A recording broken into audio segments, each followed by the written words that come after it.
안녕하십니까. 2021년 1월 29일 금요일 매일 한국경제신문 스크랩을 시작하겠습니다. 오늘의 주요 뉴스 요약입니다. 첫 번째 기사는 신재생에너지, 수소차, 블록체인 산업 등 한국판 뉴딜 예산을 받는 중소기업과 코로나19 타격으로 매출이 급감한 자영업자는 올해 세무조사 대상에서 빠진다는 소식입니다. 또 다국적 기업 조세 회피를 막기 위해 디지털세 도입에 속도를 낼 계획입니다.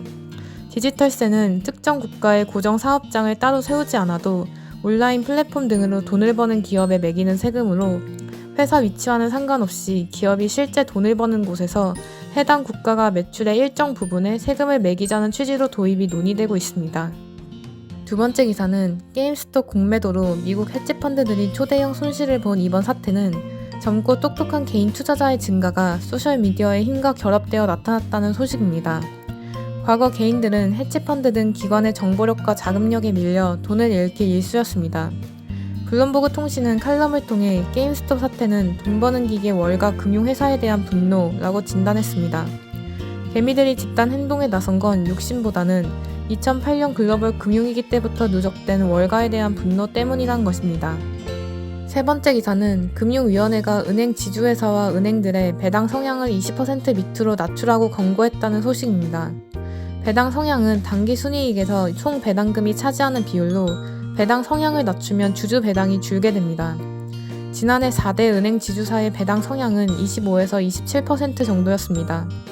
금융위 권고는 은행의 스트레스 테스트를 토대로 이루어졌습니다.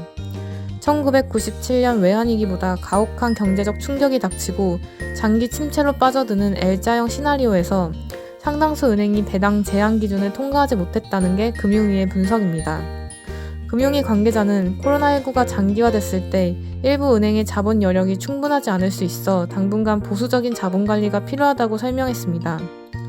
이에 은행권은 마지못해 수용하는 분위기입니다.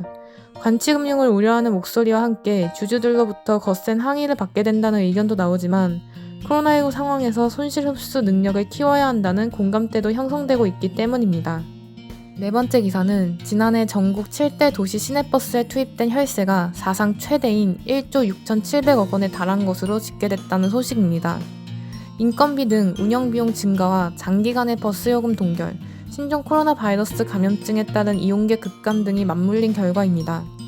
밑빠진 독에 물 붓기식 재정 투입을 막기 위해선 요금 체계 개편과 버스 시장 구조 조정이 불가피하다는 지적이 나오고 있습니다.